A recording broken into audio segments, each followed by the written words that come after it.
Le roi vampire traça l'ombre des empreintes digitales sous ses yeux dans le restaurant vide à 2 heures du matin. Mais quand elle murmura le nom de son agresseur, toutes les lumières du quartier s'éteignirent. À l'aube, l'homme qui l'avait touchée avait disparu, et elle réalisa que la protection d'un prédateur ancestral pourrait coûter bien plus cher que des ecchymoses ne l'avait jamais fait. Prenez un instant pour vous abonner à notre chaîne et laissez un commentaire pour nous dire d'où vous regardez et quelle heure il est. C'est toujours fascinant de voir jusqu'où voyagent ces histoires à travers le monde. Merci. Maya était en train d'essuyer la même table pour la troisième fois lorsque la cloche au-dessus de la porte du restaurant carillonna à 2h13 du matin. Et elle leva les yeux pour le voir se tenir dans l'entrée, le froid de novembre s'échappant de ses épaules comme de la fumée.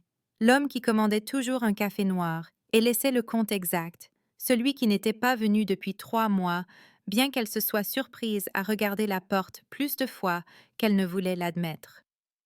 Constantine se déplaçait dans le Moonlight Diner vide, comme s'il était propriétaire de l'espace éclairé au néon. Ses pas silencieux sur le linoléum à damier. Et Maya sentit son pouls s'accélérer pour des raisons qui n'avaient rien à voir avec les ecchymoses cachées sous ses manches, ou la façon dont ses côtes lui faisaient encore mal quand elle respirait trop profondément.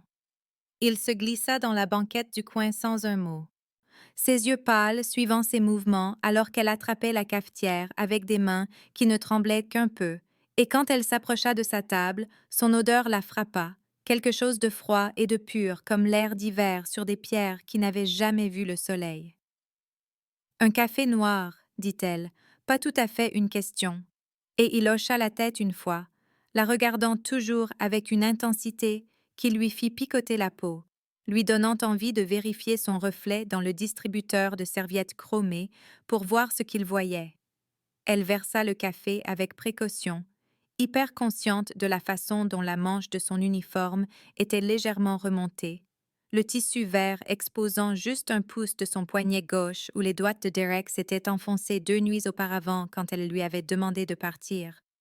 Quand elle avait finalement trouvé le courage de dire les mots qui lui avaient valu d'être poussée contre le comptoir de la cuisine assez fort pour briser quelque chose à l'intérieur. Quand elle posa la tasse, la main de Constantin bougea plus vite qu'elle ne put le suivre, ses doigts encerclant son poignet avec une douceur qui la choqua plus que la force ne l'aurait fait, et il tourna lentement son bras pour exposer la constellation d'ecchymoses fleurissant en violet et jaune sur sa peau. « Qui a laissé ces ecchymoses sous tes yeux ?» demanda-t-il, et sa voix était comme du givre se formant sur une vitre, belle et dangereuse, et si froide qu'elle en brûlait. Maya retira brusquement sa main et le café gicla dans la tasse, son visage inondé d'une chaleur qui n'avait rien à voir avec la honte et tout à voir avec le fait d'être vue, vraiment vue, pour la première fois depuis des mois. « Je suis maladroite, » commença-t-elle, le mensonge ayant un goût de cuivre sur sa langue. « J'ai juste trébuché sur des cartons à la maison, et je me suis mal rattrapée. »« Ne fais pas ça, » dit Constantin, et ce seul mot avait un tel poids que le souffle de Maya se coupa dans sa poitrine. « J'ai vu toutes sortes de blessures en 800 ans, et ce sont des empreintes digitales, pas des accidents. Alors dis-moi qui a posé les mains sur toi, ou je le découvrirai moi-même, et tu n'aimeras pas la façon dont je demanderai. » Les néons bourdonnaient au-dessus de sa tête, et quelque part dans la cuisine, le réfrigérateur se mit en marche avec un vrombissement mécanique, et Maya sentit quelque chose se fissurer dans sa poitrine. Un barrage qu'elle avait construit pour retenir la vérité, la peur, le terrible soulagement que quelqu'un remarque enfin qu'elle était en train de se briser. « Derek Morrison », murmura-t-elle, le nom à peine audible par-dessus le bruit ambiant du restaurant, et elle ne put regarder Constantin en le disant, ne put supporter de voir de la pitié ou du dégoût ou pire, de l'indifférence. « C'est mon petit ami », ajouta-t-elle inutilement, comme si cela expliquait quoi que ce soit, comme si ça avait de l'importance. « Ça n'a pas d'importance, dit-elle, plus à elle-même qu'à lui, parce que pouvait faire cet étranger? Que pouvait faire n'importe qui quand Derek savait où elle vivait et travaillait et avait très clairement dit ce qui arriverait si elle parlait à quelqu'un, si elle essayait de partir? Ça a de l'importance, dit Constantin, et sa voix tomba à un niveau inférieur à l'ouïe humaine, quelque chose qui vibra dans les os de Maya et fit cliqueter la tasse de café contre sa soucoupe. Ça a plus d'importance que tu ne le penses. Puis toutes les lumières du restaurant s'éteignirent, pas en vacillant, pas en baissant d'intensité, mais s'éteignirent complètement comme si quelqu'un avait coupé le courant à la source. Et Maya haleta alors que l'obscurité s'abattit sur eux comme une force physique. Son téléphone dans la poche de son tablier s'éteignit, les panneaux de sortie de secours s'éteignirent, même les lampadaires visibles à travers les fenêtres disparurent, et elle entendit les feux de circulation extérieure s'éteindre en succession rapide, l'obscurité s'étendant vers l'extérieur en cercles concentriques qui engloutirent tout le quartier. Dans le noir absolu, Maya ne pouvait pas voir sa propre main devant son visage. Ne pouvait rien voir sauf 2 points de lumière dorée qui brûlaient là où Constantin était assis, ses yeux incandescents et inhumains, et fixés sur elle avec une attention qui lui donnait l'impression d'être la seule personne restante au monde. Elle l'entendit se lever, entendit le murmure d'un tissu coûteux alors qu'il se déplaçait, puis sa voix vint de juste à côté de son oreille, bien qu'elle ne l'ait pas entendu s'approcher. « Rentre chez toi, dit-il, et quelque chose de froid et de lisse se pressa dans sa paume, la texture de vieux papier et de papier cartonné épais. Verrouille ta porte et n'ouvre à personne d'autre que moi. Tu comprends? Oui, souffla Maya, et elle sentit plutôt qu'elle ne vit son départ, un déplacement d'air puis plus rien. Juste elle debout seule dans le restaurant sombre, avec son cœur battant contre ses côtes, et 3 billets impeccables dans sa main, qu'elle savait sans les compter être des billets de 100. L'obscurité dura encore 2 heures et 34 minutes, assez longtemps pour que Maya ferme sa caisse à la lueur d'une bougie et rentre chez elle à travers des rues devenues médiévales par manque d'électricité, passant devant des vitrines sombres et des appartements où les gens se penchaient aux fenêtres pour demander aux voisins ce qui s'était passé, si c'était une attaque, si quelqu'un savait quand le courant reviendrait. Maya entra dans son studio et verrouilla la porte et le pêne dormant et la chaîne, puis se tint le dos pressé contre le bois, essayant de comprendre ce qui venait de se passer. Essayant de rationaliser comment la question d'un homme avait pu éteindre les lumières de 6 pâtés de maison. Elle vérifia son téléphone de manière obsessionnelle, même s'il était mort, le brancha sur un chargeur portable et regarda l'écran s'illuminer pour afficher 63 appels manqués de Derek, 27 textos qui passaient de la colère à la panique, puis à quelque chose qui ressemblait à de la peur. « Où es-tu » disait le dernier. Envoyé à 3h42. « Je suis désolée, bébé, je ne le pensais pas, s'il te plaît, appelle-moi. » Maya les supprima tous et ne ressentit rien, juste un étrange espace vide, là où sa peur vivait auparavant. Le courant revint à 4h47 du matin, les lumières s'allumant toutes en même temps dans tout le quartier. Et le téléphone de Maya commença immédiatement à vibrer avec des alertes d'actualité sur la mystérieuse panne de courant, défaillance des infrastructures, les autorités enquêtent. Elle les ignora et vérifia plutôt les réseaux sociaux de Derek, découvrit que sa dernière publication datait de 6 heures, un selfie flou dans son appartement avec la légende à la maison pour la nuit. Mais quand elle cliqua sur les flux des scanners de la police locale, elle vit un rapport sur un véhicule abandonné à la frontière de l'État, la Honda délabrée de Derek avec la portière côté conducteur grande ouverte et aucun signe du propriétaire, et elle sentit quelque chose se tordre dans son estomac qui n'était pas tout à fait de la peur et pas tout à fait du soulagement. Elle dut s'endormir sur le canapé, portant toujours son uniforme, car elle se réveilla avec la faible lumière du soleil de novembre filtrant à travers ses rideaux et tout son corps endolori comme si elle avait couru un marathon. Quand elle se traîna finalement jusqu'à la porte pour vérifier si son journal du matin avait été livré, elle trouva autre chose sur le paillasson, une petite fiole de cristal pas plus grande que son pouce, remplie d'un liquide clair qui captait la lumière comme un prisme, et glisser en dessous une note écrite à l'encre noire sur du papier cartonné épais. Pour les ecchymoses, lisait-on, d'une écriture qui semblait avoir été formée avec un stylo-plume, chaque lettre parfaitement précise. Elles disparaîtront d'ici demain matin. La signature n'était qu'une seule lettre, K, et Maya prit la fiole avec des doigts tremblants et retira le bouchon. Inspira une odeur d'hiver et de métal, et quelque chose de plus vieux que les noms. Elle tamponna une goutte sur la pire ecchymose de son poignet et regarda en temps réel le violet passer au jaune, au vert, puis à rien, la peau se lissant comme si les doigts de Derek ne l'avaient jamais marquée, comme si elle n'avait jamais été touchée du tout. Maya s'assit sur le pas de sa porte dans l'air froid du matin et utilisa toute la fiole, effaçant chaque ecchymose, chaque égratignure et chaque point sensible jusqu'à ce que son corps soit de nouveau le sien. Et elle pensa à un homme aux yeux d'or qui avait éteint les lumières de la moitié de la ville quand elle avait murmuré un nom, qui avait promis sa protection d'une voix qui donnait l'impression qu'il avait mis fin à des empires pour moins que ça. Elle pensa à l'appartement vide de Derek et à sa voiture abandonnée, et à la façon dont il avait simplement disparu comme s'il n'avait jamais existé, et elle se demanda quel genre d'homme pouvait faire disparaître un autre homme, quel genre de pouvoir opérait en dehors de la loi humaine et des conséquences humaines. La note était toujours serrée dans sa main, et Maya la relut, ces 6 mots et une seule initiale, et elle ressentit de la terreur et de la confusion, et en dessous de tout cela, une petite graine fragile de quelque chose qui aurait pu être de l'espoir.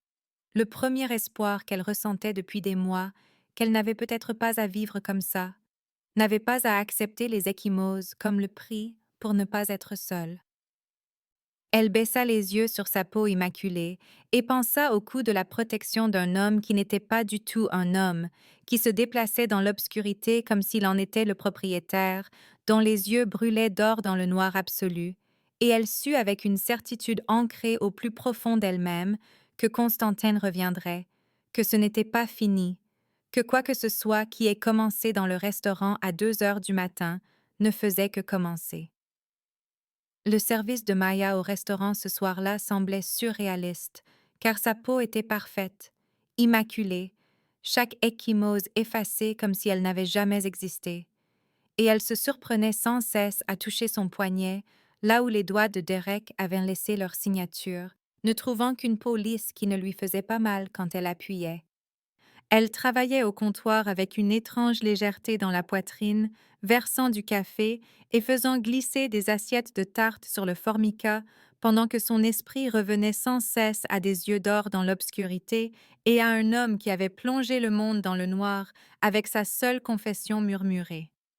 Quand elle pointa finalement à 10h30 et ouvrit son casier pour prendre sa veste, elle trouva l'enveloppe qui attendait sur ses vêtements de ville pliés, un papier cartonné crème si épais qu'il ressemblait à du tissu, scellé avec de la vraie cire rouge, portant une empreinte qu'elle ne parvenait pas à distinguer dans la lumière vacillante du vestiaire.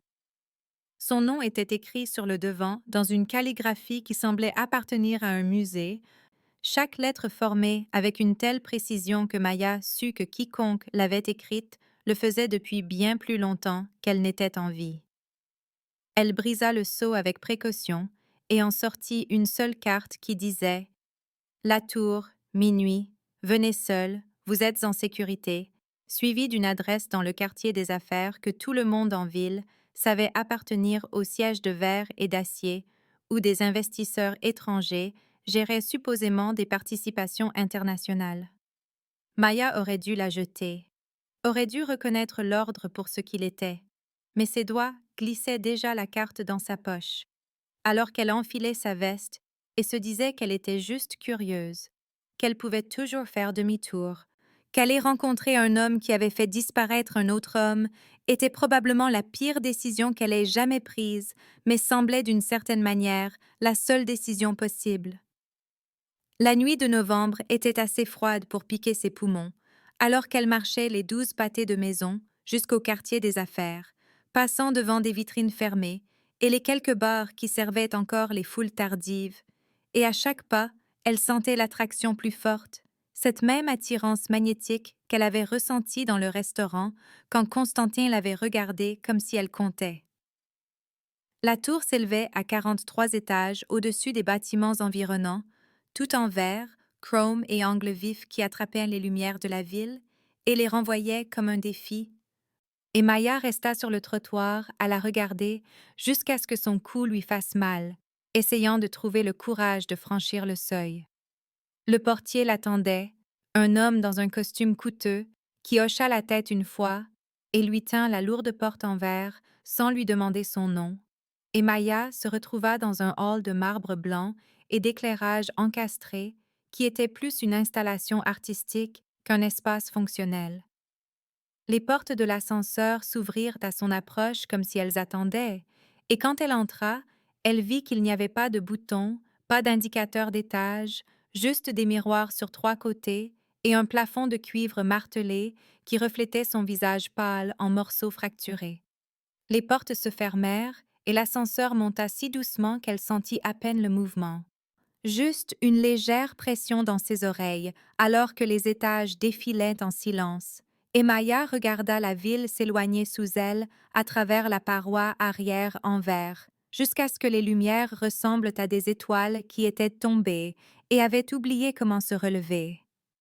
Quand les portes s'ouvrirent à nouveau, elle entra dans un espace qui lui coupa le souffle, un penthouse qui était plus fenêtre que mur, du verre du sol au plafond sur 3 côtés qui lui donnait l'impression d'être suspendu dans le ciel, même avec la ville étendue en dessous comme une offrande. Le sol était en marbre blanc veiné d'or, le mobilier minimaliste et moderne, juste un fauteuil en cuir noir positionné près des fenêtres et une table basse en bois sombre qui semblait taillée à la main dans un seul arbre massif. Il y avait des livres sur des étagères intégrés dans le seul mur plein, des volumes reliés en cuir qui semblaient anciens, leur dos marqué de symboles que Maya ne reconnaissait pas, et tout l'espace semblait froid et beau et profondément solitaire d'une manière qui lui serra la poitrine. Constantin se tenait près de la fenêtre du fond, le dos tourné, sa silhouette nette contre les lumières de la ville, et il ne se retourna pas quand elle entra, bien qu'elle sût qu'il avait entendu l'ascenseur, sût qu'il était conscient de chaque souffle qu'elle prenait. Qu'est-il arrivé à Derek? Demanda Maya, parce qu'elle avait besoin de savoir, besoin de l'entendre le dire à voix haute, même si la réponse la terrifiait. Il a été déplacé dans des endroits où votre nom ne l'atteindra jamais, dit Constantin, sans se retourner, sa voix portant facilement à travers l'espace vide, et ses mains n'atteindront plus jamais personne. Ce n'est pas une réponse, dit Maya, faisant 3 pas dans la pièce et s'arrêtant parce que quelque chose dans l'espace exigeait l'immobilité, exigeait le respect. Constantin se retourna alors, et les lumières de la ville derrière lui firent paraître ses cheveux pâles argentés, ses yeux attrapant la lueur et la renvoyant comme ceux d'un chat. C'est la seule réponse dont vous avez besoin, dit-il, et il y avait quelque chose de final dans son ton qui dit à Maya que ce sujet était clos, que quoi qu'il ait été fait à Derek Morrison existait dans un espace en dehors de la loi humaine et des conséquences humaines. Il se dirigea vers elle avec cette même grâce impossible qu'elle avait remarquée dans le restaurant, franchissant la distance entre eux avec des enjambées qui semblaient trop fluides pour être entièrement humaines. Et Maya se força à rester immobile, même si chaque instinct lui hurlait de reculer devant un prédateur. « Qui d'autre sait qu'il t'a fait du mal ?» demanda Constantin. Et la question atterrit comme un coup, car c'était celle que Maya avait évité de se poser pendant des mois. « Personne, » murmura-t-elle, et le mot résonna dans le vaste espace, lui revenant encore plus pathétique qu'il ne l'avait été en quittant sa bouche. « Je n'ai pas de famille, » continua-t-elle, l'explication jaillissant avant qu'elle ne puisse l'arrêter.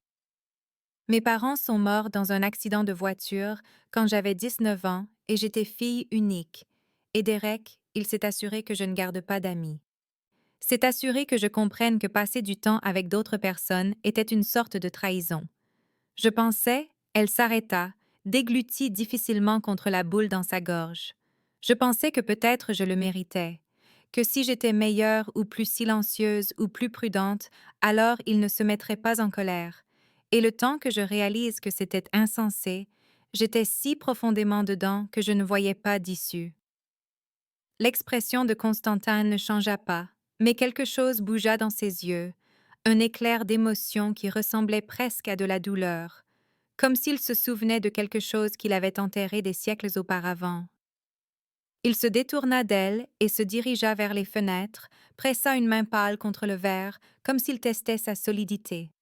« Je peux faire en sorte que personne ne te fasse plus jamais de mal, » dit-il doucement, et Maya entendit des couches dans sa voix qu'elle ne parvenait pas tout à fait à analyser, du chagrin, de la colère, et quelque chose qui aurait pu être du désir.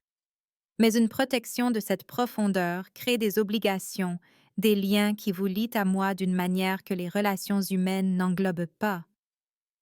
Quel genre de lien demanda Maya, parce qu'elle avait besoin de comprendre le coup, besoin de savoir contre quoi elle échangeait sa peur. Constantin commença à tourner lentement autour d'elle, gardant plusieurs pieds de distance, mais se déplaçant avec l'attention concentrée de quelque chose qui décide si sa proie vaut la peine d'être chassée. Le genre où votre sécurité devient tissée dans ma réputation, dit-il, chaque mot mesuré et précis. Ou quiconque vous fait du mal, répond à moi personnellement. Ou vous faire du mal devient un acte de guerre contre tout ce que j'ai construit dans cette ville. Ou vous, à votre tour, devenez visible comme étant mienne. Le pouls de Maya s'accéléra à ce dernier mot, au poids possessif de celui-ci, et elle se tourna pour le garder dans son champ de vision, alors qu'il tournait autour d'elle. « Que signifie mienne » demanda-t-elle, et Constantin cessa de bouger, se tenant parfaitement immobile d'une manière qui le faisait ressembler à une statue sculptée dans la glace. « Cela signifie que j'arrête de prétendre que je ne t'observe pas depuis 6 mois, dit-il, et il y avait quelque chose de brut dans son aveu qui coupa le souffle de Maya. Cela signifie que lorsque vous entrez dans une pièce, tous ceux qui comptent savent que vous faire du mal est la dernière chose qu'ils feront jamais. Cela signifie, il fit une pause, et pour la première fois depuis qu'elle l'avait rencontré, il semblait choisir ses mots avec soin, cherchant la bonne façon d'expliquer quelque chose qui n'avait pas d'équivalent humain. Cela signifie que vous ne serez plus jamais invisible. Les mots frappèrent Maya comme une force physique, car elle avait passé 2 ans à se faire petite, à se rendre oubliable, apprenant à prendre le moins de place possible dans l'espoir que si elle était assez silencieuse, Derek ne la remarquerait pas, n'aurait pas de raison d'être en colère. L'idée d'être vue, vraiment vue et revendiquée et rendue visible était plus terrifiante que n'importe quelle menace de violence, car la violence, elle la comprenait, mais ceci, c'était tout autre chose. « Vous m'offrez une protection, » dit Maya lentement, réfléchissant aux implications. « Mais le coût est de devenir publiquement vôtre, de devenir une cible pour quiconque veut vous atteindre. » Constantin sourit, et ce n'était pas une expression aimable, juste un dévoilement de dents qui rappela à Maya qu'il n'était pas humain, peu importe la beauté de son visage. « Quiconque essaiera de vous utiliser contre moi découvrira très rapidement pourquoi c'est une erreur fatale, dit-il. Je vous offre un sanctuaire, mais un sanctuaire dans mon monde a des formalités, des règles et des attentes que vous devez comprendre avant d'accepter.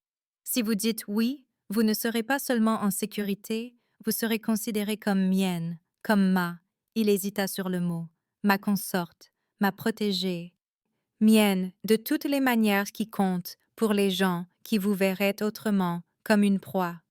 Maya voulait demander quel genre, voulait exiger des explications sur ce qu'il était et en quoi consistait son monde, et comment tout cela était possible, mais les questions moururent dans sa gorge, car à un niveau fondamental, elle connaissait déjà les réponses, les avait connues depuis qu'elle avait vu ses yeux brûler d'or dans l'obscurité absolue. Elle pensa à retourner seule à son appartement, pensa à sursauter à chaque bruit et à se demander si Derek reviendrait, si le prochain homme serait pire, si elle passerait le reste de sa vie petite effrayée et invisible. Elle pensa à la façon dont Constantine l'avait regardée dans le restaurant comme si sa douleur était inacceptable, comme si ses ecchymoses étaient une offense personnelle qu'il avait l'intention de rectifier, et elle réalisa que pour la première fois depuis des années, quelqu'un lui offrait un choix qui n'impliquait pas de choisir entre le mauvais et le pire. Qu'est-ce que vous y gagnez? Demanda Maya, parce que rien n'était gratuit, et les hommes comme Constantin n'offraient pas de protection sans attendre quelque chose en retour.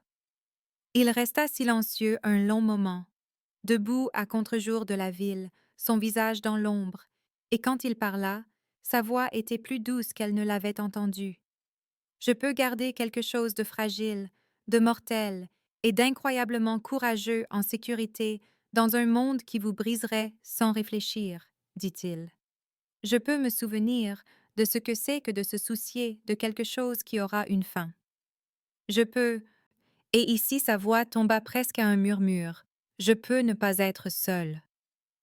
L'honnêteté de ses propos coupa le souffle de Maya, et elle vit à ce moment-là à quel point cet espace magnifique et froid était profondément solitaire, comment Constantine s'était entouré de verres et de pièces vides et de livres plus vieux que des pays, avait construit une forteresse qui tenait tout à l'écart, y compris la connexion, y compris la chaleur.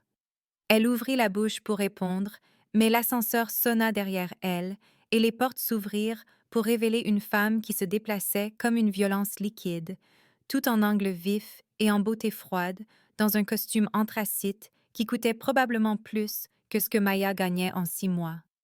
Monseigneur, dit la femme, et sa voix aurait pu geler des océans, ses yeux bleus glaciers évaluant Maya d'un seul regard dédaigneux. Le Conseil aura des questions sur vos activités de ce soir. L'expression de Constantin se ferma complètement et il devint quelque chose de sculpté dans le marbre, ancien, distant et totalement inhumain. Alors ils pourront les poser, Irina, dit-il. Voici Maya, et elle est sous ma protection à partir de cet instant. Le regard d'Irina se fixa sur Maya comme une lame trouvant une cible, et Maya se força à croiser ses yeux froids, se força à ne pas tressaillir ou détourner le regard, même si chaque instinct de survie hurlait. « Elle est mortelle », dit Irina platement, comme si cela expliquait tout, comme si l'humanité de Maya était un défaut qui annulait toute autre considération. « Oui », dit Constantin, et il y avait de l'acier dans sa voix. Un commandement qui fit même se redresser légèrement l'échine d'Irina. « Et elle est mienne, ce qui signifie qu'il est de votre devoir de la protéger également, comprenez-vous. » La mâchoire d'Irina se crispa, mais elle inclina la tête d'une fraction dans ce qui aurait pu être un signe de reconnaissance, ou une fureur à peine contenue. « Le Conseil aura quand même des questions, » répéta-t-elle, puis elle disparut, les portes de l'ascenseur se refermant sur son regard désapprobateur. Maya réalisa qu'elle tremblait et ne parvenait pas à s'arrêter, l'adrénaline inondant son système maintenant que la menace immédiate était passée. « C'est ce que je veux dire par visible, » dit Constantin doucement, et quand Maya le regarda, son expression s'était légèrement adoucie, une partie du masque de marbre se fissurant pour révéler de l'inquiétude en dessous. Tout le monde dans mon monde saura que vous êtes mienne maintenant, saura que vous toucher signifie me répondre, et certains d'entre eux testeront cette protection juste pour voir si je suis sérieux. Le coup n'est pas seulement d'être vu, c'est d'être une cible, et j'ai besoin que vous compreniez cela avant de dire oui. Maya pensa à la fiole de cristal et à sa peau immaculée, pensa à la voiture abandonnée de Derek et à la façon dont la ville s'était éteinte à sa confession murmurée, pensa à se tenir dans cet espace froid et magnifique avec un homme qui venait d'admettre qu'il était seul et l'observait et était prêt à la rendre visible, alors que tout ce qu'elle avait voulu pendant 2 ans était de disparaître. « Et si je dis non ?» demanda-t-elle. « Alors vous partez » dit simplement Constantin, « et je m'assurerai quand même que Derek ne s'approche plus jamais de vous. Je m'assurerai quand même que vous soyez en sécurité de la manière que je peux gérer sans un lien formel. Mais vous serez seul, et je retournerai à faire semblant de ne pas vous chercher à chaque fois que je passe devant le restaurant, et nous serons tous les deux exactement aussi seuls qu'hier. Maya regarda la ville étendue sous eux comme une mer de lumière et prit sa décision. Constantin observa le visage de Maya pendant qu'elle assimilait ce qu'il lui offrait et vit le moment exact où elle prit sa décision, vit sa colonne vertébrale se redresser et son menton se lever de cette manière provocante qu'il commençait déjà à reconnaître comme étant uniquement la sienne. Et quand elle dit oui d'une voix qui tremblait à peine, il sentit quelque chose bouger dans sa poitrine qu'il n'avait pas ressenti depuis 3 siècles. Quelque chose qui ressemblait presque à de la peur mêlée de triomphe, mêlée de la terrible certitude qu'il venait de changer la trajectoire de sa vie immortelle pour une femme mortelle qui serait poussière avant qu'il n'ait eu le temps de cligner des yeux. Il sortit son téléphone et envoya la convocation avant de pouvoir douter de lui-même. Un seul message codé qui arracherait 7 anciens vampires de ce qu'ils faisaient à 2 heures du matin et les forcerait à une session d'urgence du conseil. Et en quelques minutes, le penthouse commença à se remplir de lumière, alors que les hologrammes se matérialisaient un par un. Ses compagnons dirigeants apparaissant comme des sculptures faites d'un rayonnement coloré qui projetait des ombres arc-en-ciel sur le sol de marbre blanc. Constantin connaissait la plupart d'entre eux depuis un demi-millénaire ou plus, avait combattu aux côtés de certains et contre d'autres, avait construit cette paix fragile entre les clans de vampires, à travers des siècles de négociations et de violences calculées.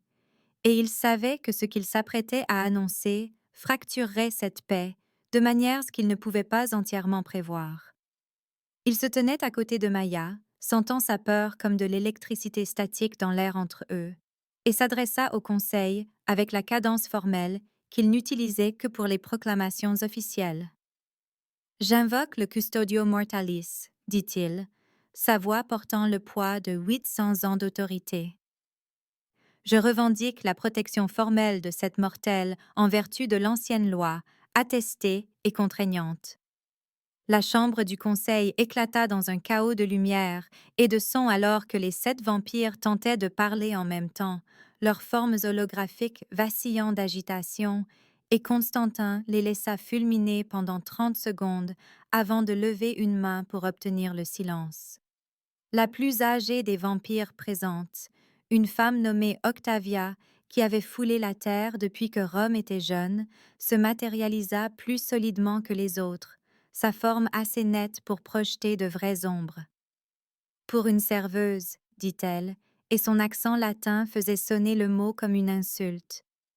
Vous invoqueriez une loi inutilisée depuis 2 siècles pour une humaine insignifiante. » Maya tressaillit à côté de lui, et Constantin sentit la rage monter, brûlante, dans sa poitrine, sentit son contrôle lui échapper juste assez pour que les lumières du penthouse vacillent.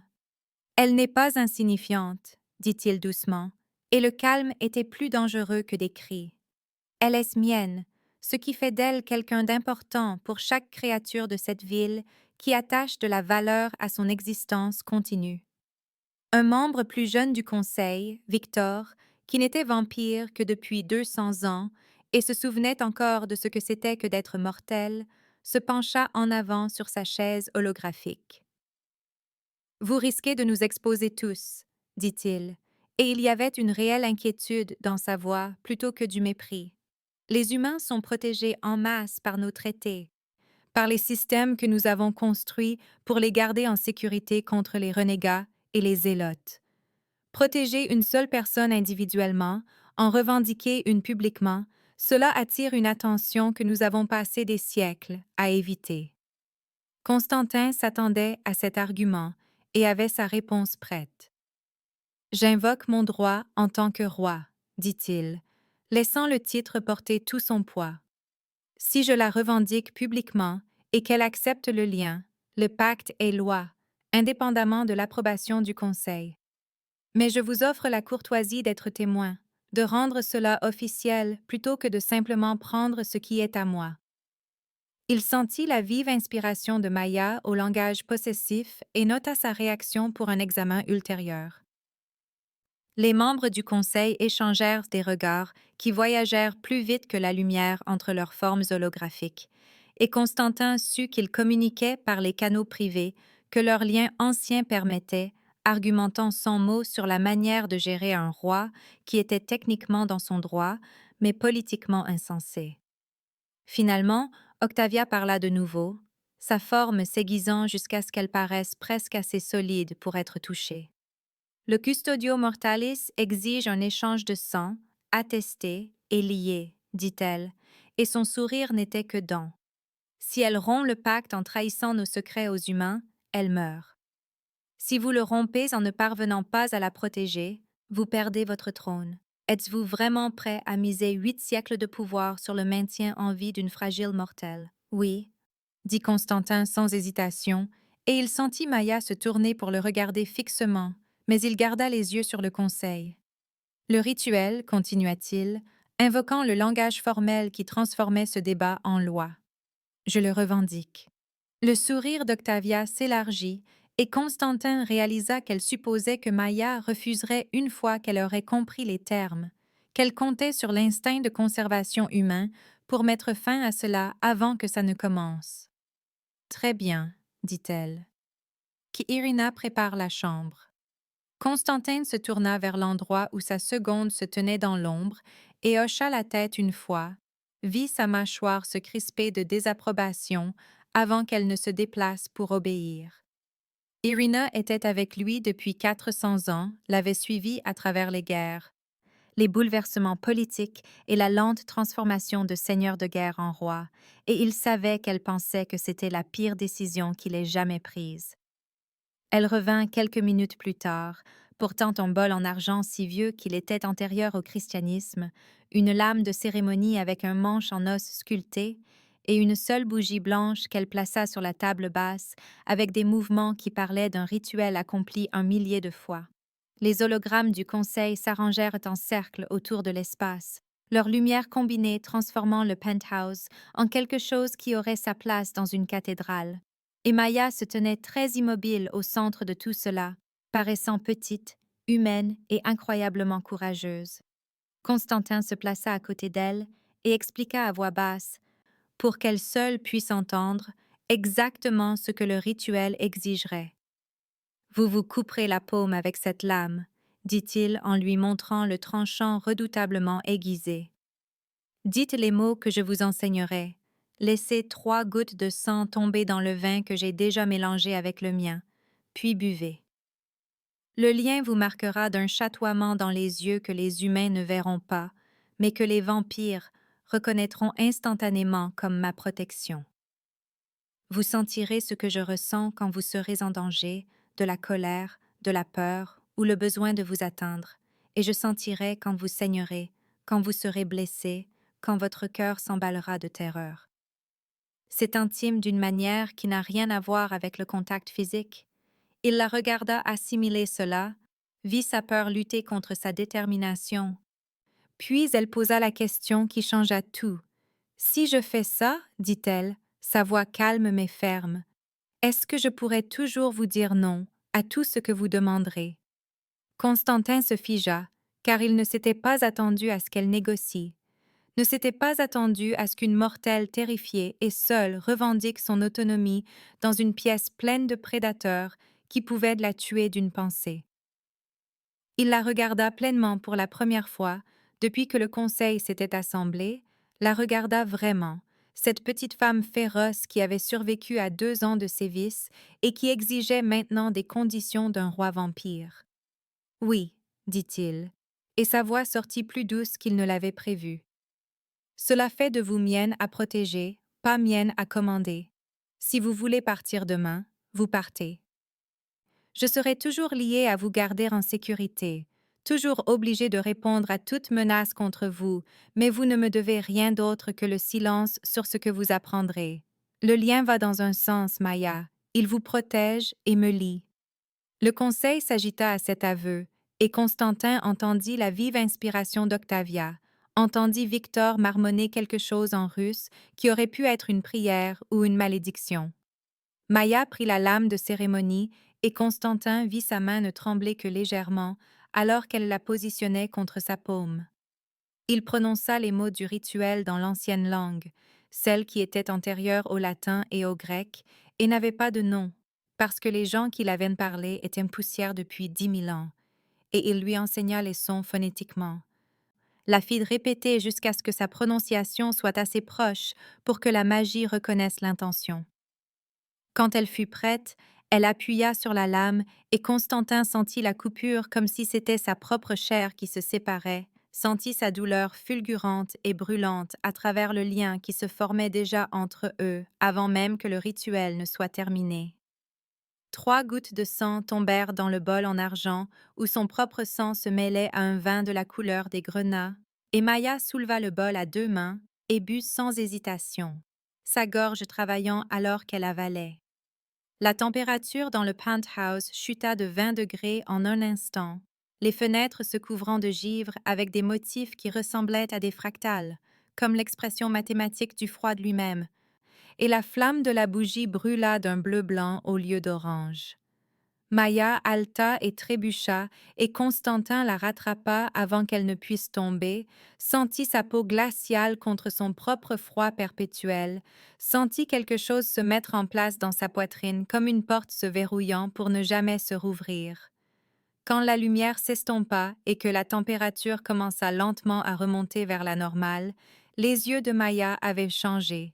Les iris bruns maintenant traversés d'éclats d'étoiles argentées qui attrapaient la lumière et la renvoyaient comme des étoiles capturées, et Constantin sut que chaque vampire qui la verrait la reconnaîtrait instantanément comme sienne, comme protégée, comme intouchable. « Je peux vous sentir, murmura Maya, sa main pressée contre sa poitrine, comme si elle essayait de contenir quelque chose de trop grand pour son corps.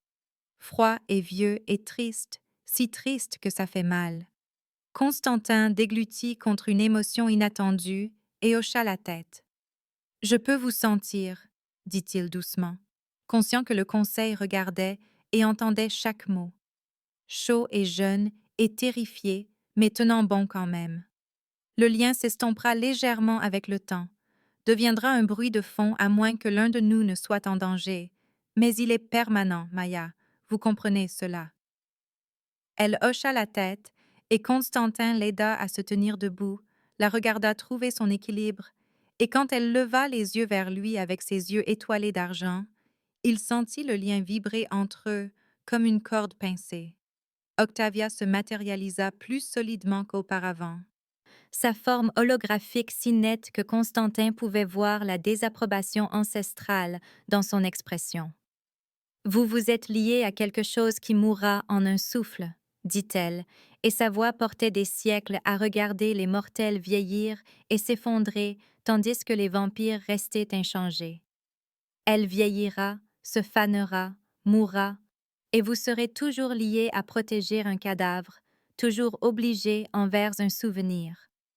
Le trône que vous risquez pour cela survivra longtemps à son battement de cœur. » Constantin regarda Maya et vit sa propre mortalité se refléter dans ses yeux.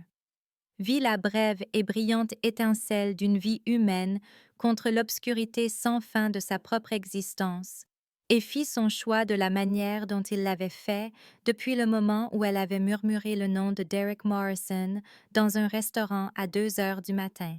« Alors je ferai en sorte que ce souffle compte, dit-il, et sa voix portait le poids d'un vœu qui survivrait aux empires. Chaque moment qu'elle vivra importera plus que les siècles que j'ai gaspillés, et quand elle sera partie, je porterai le souvenir d'avoir tenu à quelque chose qui pouvait finir, quelque chose de précieux parce que c'était temporaire. N'est-ce pas ce que nous avons tous oublié, que le sens exige la mortalité, que nous avons vécu si longtemps que nous avons oublié ce que c'est que de valoriser le temps? » Le conseil était silencieux, et Constantin vit la surprise vaciller sur plusieurs visages holographiques, vit Victor hocher lentement la tête, comme s'il se souvenait de quelque chose qui l'avait enterré. Octavia soutint son regard un long moment, puis inclina la tête d'une fraction. « Le lien est attesté et accepté, » dit-elle formellement. Qu'il soit connu que Maya, elle fit une pause, attendant. « Chen, » fournit Maya doucement. Qu'il soit connu que Maya Chen est sous la protection de Constantine, roi des territoires du Nord, lié par le Custodio Mortalis, jusqu'à ce que la mort réclame l'un ou l'autre. Les hologrammes du Conseil commencèrent à s'estomper un par un, les sculptures de lumière se dissolvant pour redevenir des flux de données et des corps distants, jusqu'à ce que seul Victor reste un instant de plus. Elle a demandé si elle pouvait vous dire non, dit-il, et il y avait quelque chose comme de l'approbation dans sa voix. C'est plus de négociations que la plupart des vampires ne parviennent à obtenir avec vous, Constantin. Peut-être qu'elle est plus forte que nous ne le pensons. Puis il disparut, et Constantine se retrouva seul avec Maya et Irina. Le penthouse semblant soudain vaste et vide maintenant que la lumière du rituel s'était estompée. Maya chancela légèrement et Constantine la stabilisa, sentit à travers le lien qu'elle était épuisée, dépassée et fonctionnait à l'adrénaline pure.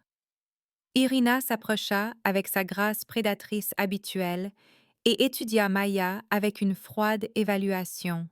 « Monseigneur, dit-elle, et son ton était soigneusement neutre. Le Conseil surveillera tout signe de faiblesse, toute indication que votre jugement a été compromis par ce lien. Il y a des factions qui remettent déjà en question votre engagement envers la suprématie des vampires, qui voient la protection des humains individuels comme le premier pas vers, elle fit une pause, vers le fait de se soucier d'eux comme plus que des sources de nourriture. Constantin croisa les yeux bleus glaciers d'Irina et y vit la véritable inquiétude sous la désapprobation. Qu'il surveille, dit-il, et qu'il comprenne que quiconque testera cette protection découvrira exactement à quel point je suis engagée. Irina hocha la tête une fois et se tourna pour partir, mais s'arrêta à l'ascenseur. Elle n'a pas supplié pendant le rituel, dit Irina sans se retourner. N'a pas pleuré ni flanché. Je lui accorderai au moins ça. Puis les portes de l'ascenseur se fermèrent et Constantin se retrouva seul avec Maya, sentant son rythme cardiaque à travers le lien comme si c'était le sien, sentant sa terreur et son épuisement et en dessous de tout cela, un noyau d'acier qui avait survécu à 2 ans de sévices et était maintenant lié à lui pour toujours. Il baissa les yeux sur ses yeux étoilés d'argent et se demanda si la lier à lui était une protection ou la chose la plus égoïste qu'il ait faite en 8 siècles, se demanda s'il l'avait sauvée ou s'il en avait simplement fait une cible dans une guerre qu'elle ne comprenait pas, puis Maya parla et ses mots tranchèrent ses pensées en spirale. « Je sens que vous doutez, dit-elle doucement, une main toujours pressée sur son cœur. Arrêtez. J'ai choisi ça, j'ai négocié les termes, et je ferai face à tout ce qui viendra. » Constantine sentit quelque chose se fissurer dans sa poitrine à sa féroce certitude, et réalisa que le lien allait plus loin que le sang ou la magie, que quelque part entre le restaurant et ce moment, il avait commencé à se soucier de cette femme mortelle d'une manière qui n'avait rien à voir avec la protection et tout à voir avec la terrifiante possibilité qu'après 800 ans d'existence, il ait peut-être enfin trouvé une raison de vivre vraiment.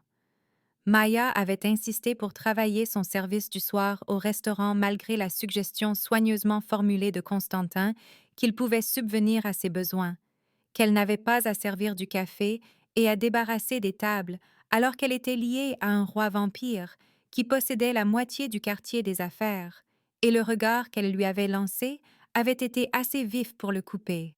« Je ne suis pas un animal de compagnie que vous gardez, » avait-elle dit, debout dans son penthouse à 8 heures du matin, après avoir dormi 3 heures sur son canapé obscènement confortable parce que retourner seule à son appartement lui avait semblé mal d'une manière qu'elle ne pouvait pas articuler. « Je travaille, je paie mon loyer, je m'occupe de moi-même, et si être lié à vous signifie abandonner cela, alors peut-être devons-nous renégocier les termes. » Il l'avait étudié un long moment, avec ses yeux pâles qui voyaient trop de choses, puis il avait hoché la tête une fois et avait dit qu'il assignerait Irina pour la suivre, pour rester assez proche pour intervenir, mais assez loin pour laisser à Maya l'illusion de l'indépendance. Maya avait détesté le compromis, mais l'avait accepté parce qu'elle n'était pas assez stupide pour penser que le chatoiement argenté dans ses yeux ne ferait pas d'elle une cible, pas assez naïve pour croire que le rituel de la nuit dernière l'avait rendue sûre plutôt que visible. Alors elle avait travaillé son service avec Irina quelque part en arrière-plan, une présence froide que Maya pouvait sentir même quand elle ne la voyait pas, et elle avait versé du café et pris des commandes et fait semblant que tout était normal, même si elle pouvait sentir Constantin au bord de sa conscience, comme un vent d'hiver qui ne la touchait jamais vraiment. Le texto était arrivé à 9h45, un numéro inconnu qui fit se serrer l'estomac de Maya avant même qu'elle ne lise le message. Derek veut s'excuser, disait-il, juste ces 4 mots suivis d'une adresse dans le quartier des entrepôts. Vient seul ou il s'enfuit. Maya avait fixé l'écran et avait su avec une certitude absolue que c'était un piège, que Derek était parti d'une manière qui signifiait qu'il n'enverrait plus jamais de texto, mais elle avait aussi su qu'elle y allait quand même parce que 2 ans de sévices l'avaient entraînée à répondre quand il appelait, avaient creusé des chemins dans son cerveau que la raison ne pouvait pas outrepasser. Elle avait dit à son manager qu'elle prenait sa pause et était sortie sous la pluie de novembre sans sa veste, sans dire à Irina où elle allait, se déplaçant en pilote automatique vers l'adresse comme un papillon de nuit vers la flamme. Le quartier des entrepôts était un squelette du passé industriel de la ville, tout en métal rouillé, fenêtres brisées et rues qui inondaient quand il pleuvait parce que les égouts pluviaux étaient bouchés depuis une décennie, et les chaussures de Maya étaient trempées quand elle atteignit l'adresse. Ses cheveux plaqués sur son crâne et la pluie coulant le long de son cou en filet froid. Elle sentait Irina la suivre à distance et trouva un petit réconfort dans cette présence même en poussant la porte de l'entrepôt et en entrant dans une obscurité qui sentait l'huile de moteur, la rouille et quelque chose de plus vieux qui aurait pu être du sang. Le premier vampire se matérialisa depuis les ombres si vite que Maya n'eut pas le temps de crier. Juste un flou de mouvement, puis une silhouette se tenant entre elle et la porte, grande et anguleuse avec des yeux qui reflétaient les lointains lampadaires comme ceux d'un chat. 2 autres sortirent de derrière des palettes empilées, et le cœur de Maya s'emballa, le lien avec Constantin s'embrasant dans sa poitrine alors que sa peur montait en flèche. Vous n'êtes pas Derek, dit stupidement Maya, reculant jusqu'à ce que ses épaules heurtent un pilier de béton, et le vampire en chef sourit avec trop de dents. Non, dit-il, et sa voix avait un accent que Maya ne pouvait pas placer, quelque chose d'européen et d'ancien. Derek Morrison est en train d'être éduqué sur les conséquences de toucher ce qui appartient à notre roi. Mais vous êtes ici parce que Constantin a rompu un siècle de silence pour une mortelle, s'est rendu vulnérable le temps d'un battement de cœur, et nous allons prouver que son jugement est compromis. Maya sentit le lien pulser dans sa poitrine et sut que Constantin pouvait sentir sa peur, sut qu'il était probablement déjà en route, mais les vampires étaient rapides et elle n'était qu'humaine, et ils comblèrent la distance avant qu'elle ne puisse courir. Il n'est pas rabaissé, dit Maya, et sa voix sortit plus ferme qu'elle ne le sentait, un noyau de défi s'élevant à travers sa terreur. C'est vous qui l'êtes, à vous en prendre à moi au lieu de l'affronter directement, à vous cacher dans des entrepôts et à envoyer de faux textos comme des lâches. Le chef la gifla avec désinvolture et la tête de Maya bascula sur le côté, une douleur explosant sur sa pommette assez vive pour que sa vision se brouille. À travers la ville, elle sentit la rage de Constantin exploser à travers le lien comme une détonation nucléaire, sentit sa concentration absolue se verrouiller sur sa position avec la précision d'un missile guidé. Les vampires attaquèrent et Maya courut, ses chaussures dérapant sur le béton humide alors qu'elle esquivait entre les palettes et les machines, mais ils étaient tellement plus rapides qu'elle, se déplaçant avec une vitesse inhumaine qui rendait ses tentatives d'évasion pathétiques. L'un d'eux l'attrapa par le bras et la projeta contre une colonne de soutien en béton assez fort pour qu'elle sente quelque chose se briser, son crâne heurtant la pierre et le monde se fragmentant en étoiles, en obscurité et en un goût de cuivre de sang dans sa bouche. Elle sentit Constantin crier à travers le lien, sentit sa terreur et sa fureur alors qu'il ressentait sa douleur par procuration, puis elle était au sol, levant les yeux vers le vampire en chef qui la tenait par la gorge et la soulevait du sol comme si elle ne pesait rien. « Si elle est sa faiblesse, » dit le vampire en s'adressant à ses compagnons pendant que Maya griffait inutilement la main qui écrasait sa trachée, « alors elle est notre arme. » La preuve que se soucier des mortels le rend inapte à régner. Le puissant Constantin rabaissé par le battement de cœur d'une mortelle, n'est-ce pas poétique? Maya ne pouvait plus respirer, ne pouvait plus penser au-delà de la pression sur sa gorge et du lien qui hurlait dans sa poitrine. Puis Irina se matérialisa depuis les ombres, telle la mort elle-même, se déplaçant plus vite que les yeux de Maya ne pouvaient le suivre. Elle tua le premier vampire renégat d'un seul mouvement, quelque chose qui impliquait une lame et une gerbe de cendre qui était autrefois un corps. Puis elle combattit les deux autres avec une grâce qui ressemblait à une danse, sauf que chaque mouvement se terminait par la violence. Mais le chef tenait toujours Maya par la gorge, et il serra plus fort, la soulevant plus haut.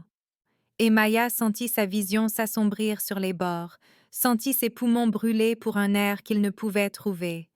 Puis les portes de l'entrepôt explosèrent vers l'intérieur avec un bruit de fin du monde, le métal hurlant et le béton se fissurant. Et Constantin se tenait dans l'ouverture trempée de pluie, ses yeux brûlants d'or, et son visage transformé en quelque chose qui n'avait jamais été humain. Il se déplaça plus vite que la vue, traversa l'entrepôt dans un flou que le cerveau privé d'oxygène de Maya ne put traiter, puis la main autour de sa gorge disparut et elle tomba. Elle heurta durement le sol et inspira de l'air dans ses poumons, toussant et vomissant, et quand elle leva les yeux à travers des yeux larmoyants, elle vit Constantin debout au-dessus d'elle, tenant la tête du chef dans une main et le corps s'effritant en cendres dans l'autre. Le silence était absolu, à l'exception de la pluie qui tambourinait sur le toit et de la respiration haletante de Maya. Puis Constantine laissa tomber la tête et elle se désintégra avant de toucher le sol. Il s'agenouilla à côté d'elle dans une flaque d'eau de pluie qui s'était infiltrée par le toit, son costume coûteux trempé et ruiné, et quand il lui toucha le visage, ses mains tremblaient. « Je t'ai senti te briser, » murmura-t-il, et sa voix était rauque d'une manière que Maya n'avait jamais entendue, dépouillée de toute l'autorité contrôlée qu'il portait comme une armure. « Je t'ai senti crier. J'ai senti ton crâne se fissurer contre le béton et ta gorge être écrasée, et je t'ai senti commencer à mourir. Ne refais plus jamais ça. » Maya essaya de parler, mais sa gorge était trop endommagée, ne put gérer qu'un murmure qui sortit comme du gravier. Je pensais que je pouvais gérer. Le rire de Constantin était amer, et il la prit dans ses bras comme si elle ne pesait rien, la berçant contre sa poitrine, pendant qu'Irina finissait d'exécuter le dernier vampire renégat avec une brutalité efficace. « Tu gérais, » dit-il, debout avec elle dans ses bras et se dirigeant vers la porte en éclats. « Et puis j'ai senti ton crâne se fissurer, et je... » Il s'arrêta, ne put finir la phrase, et Maya sentit à travers le lien exactement ce qu'il avait vécu, l'écho de sa douleur magnifiée par 800 ans sans jamais rien ressentir d'aussi fort, la terreur de perdre quelque chose qu'il venait de revendiquer. Elle posa sa tête contre son épaule et le laissa la porter sous la pluie. Laissa l'eau froide laver le sang de son visage, et elle regarda par-dessus son épaule Irina émerger de l'entrepôt, l'air impeccable bien qu'elle vienne de tuer 2 vampires. « Vous n'avez pas supplié, » dit Irina, se mettant au pas à côté de Constantin, alors qu'il portait Maya vers une voiture noire qui était apparue sur le trottoir, conduite par quelqu'un que Maya ne reconnaissait pas. « Je vous accorderai au moins ça.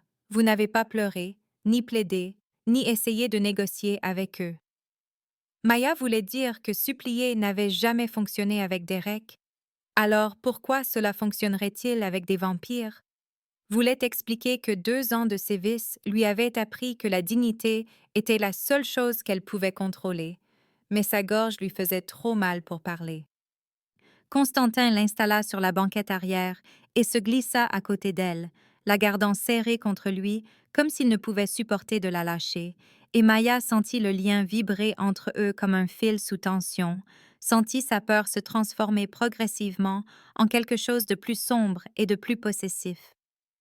Elle était allée à l'entrepôt pour prouver qu'elle n'était pas impuissante, pour démontrer qu'être liée à lui ne faisait pas d'elle une prisonnière ou un animal de compagnie, et au lieu de cela, elle avait prouvé exactement ce que les renégats avaient l'intention de faire, quelle était sa faiblesse, que se soucier d'elle le rendait vulnérable d'une manière que 8 siècles de pouvoir ne pouvaient pas protéger. Mais elle avait aussi vu ce qui arrivait aux gens qui essayaient d'utiliser cette faiblesse contre lui, l'avait vu arracher la tête d'un vampire à main nue et avait senti à travers le lien la protectivité féroce qui le motivait, la certitude absolue que tout ce qui la menaçait serait détruit, peu importe le coût ou les conséquences. La voiture se déplaçait dans les rues luisantes de pluie, et la vision de Maya ne cessait de se brouiller, sa tête lancinant là où elle avait heurté le béton, et elle sentit la peur de Constantin monter à chaque fois que ses yeux se fermaient.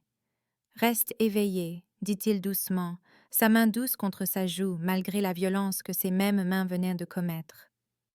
Tu as peut-être une commotion cérébrale, tu dois rester consciente jusqu'à ce que je puisse t'emmener en lieu sûr. » Maya força ses yeux à s'ouvrir et le regarda. Le regarda vraiment pour la première fois depuis qu'il avait fait irruption par les portes de l'entrepôt, et elle vit que son visage était éclaboussé de sang et de cendres, ses cheveux pâles assombris par la pluie, ses yeux brûlant toujours de cette lumière dorée inhumaine. « Vous l'avez senti » murmura-t-elle, sa gorge endommagée rendant les mots douloureux. « Quand j'ai été blessée, vous avez tout senti. » La mâchoire de Constantin se crispa et il hocha la tête. « Chaque seconde, dit-il. À partir du moment où le premier vampire t'a touché, j'ai senti ta peur. Et quand ta tête a heurté le béton, j'ai senti mon propre crâne se fissurer par sympathie, et quand il a commencé à t'étrangler, j'ai eu l'impression d'étouffer. Le lien fonctionne dans les deux sens, Maya. Ce qui signifie que ta douleur est ma douleur et je mettrai cette ville entière à feu et à sang avant de te laisser ressentir ça de nouveau. » La possessivité dans sa voix aurait dû la terrifier, aurait dû lui rappeler trop la jalousie contrôlante de Derek, mais ce ne fut pas le cas parce que le contrôle de Derek visait à la posséder et celui de Constantin visait à la maintenir en vie. Elle avait vu la différence dans ses mains tremblantes, l'avait entendu dans sa voix rauque et l'avait senti à travers le lien qui les unissait, la façon dont sa peur pour elle était plus grande que sa rage d'être défiée. La voiture s'arrêta devant la tour de verre et Constantin la porta à l'intérieur, passant devant le portier qui ne scilla même pas à la vue du sang, dans l'ascenseur privé qui montait doucement vers le penthouse.